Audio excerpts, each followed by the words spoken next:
Hello everyone, welcome to your weekly tech update, episode 75. Can you believe it? Celebrating 75 episodes today, we're talking robots. So many robots. The best robot stories out of the past 75 episodes coming up next, right here on your weekly tech update.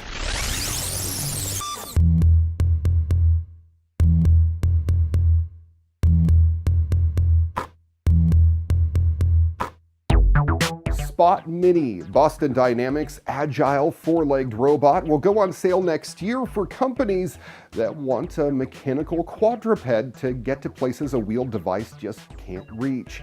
Boston Dynamics has 10 Spot Mini prototypes now and will work with manufacturing partners to build up to 100 by this year or the year's end. Who will buy it? Well, probably not you, at least not to start. They didn't reveal price plans, but said that the Spot Mini robot could be useful for security patrols or for helping construction companies keep tabs on what's happening at building sites. That pretty much means that it's not going to be cheap. Spot Mini can be customized with attachments and extra software for particular jobs. Eventually, though, the company hopes to sell it for use in people's homes. Most places have somewhere that wheels don't get you.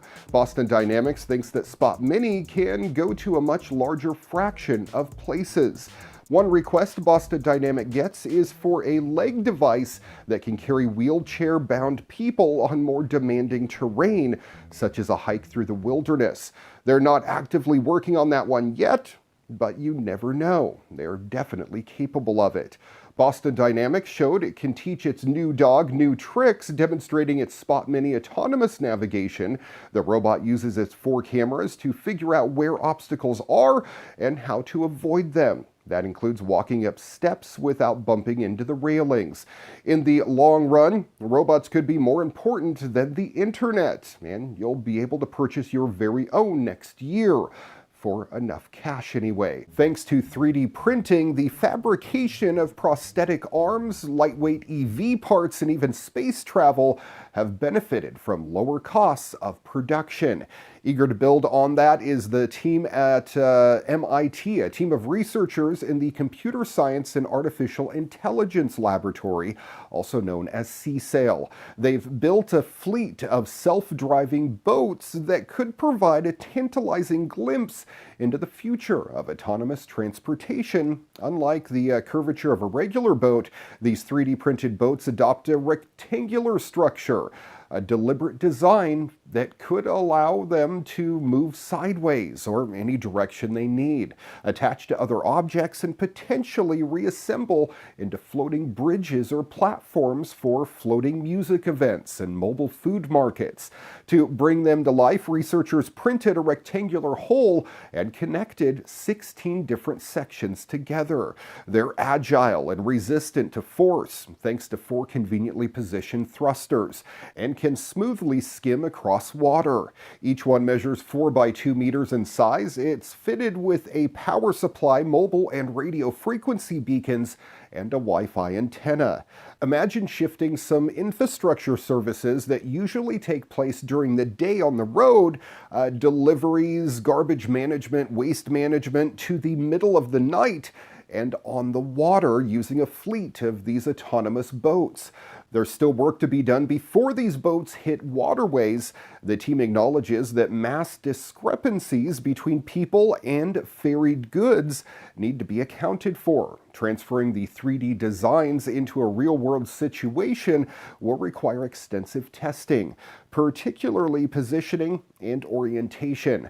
Trials are already being carried out on a small scale. However, the challenge now is to see whether the algorithm controlling these 3D boats will still function accurately as their size increases. In this week's robotic news, this is awesome. Humans can be great acrobats, but what about Disney robots? Disney Research has one such human-scale robot called Stickman, because it's literally just a robotic stick. that is capable of aerial acrobatics like backflips. Just as certain human inventions take after nature, like body armor, it seems as if robots can take after humans. During a full backflip maneuver, Stickman swings from a ceiling-mounted wire 19 feet above ground, tucked into a ball at peak height, and executes the stunt.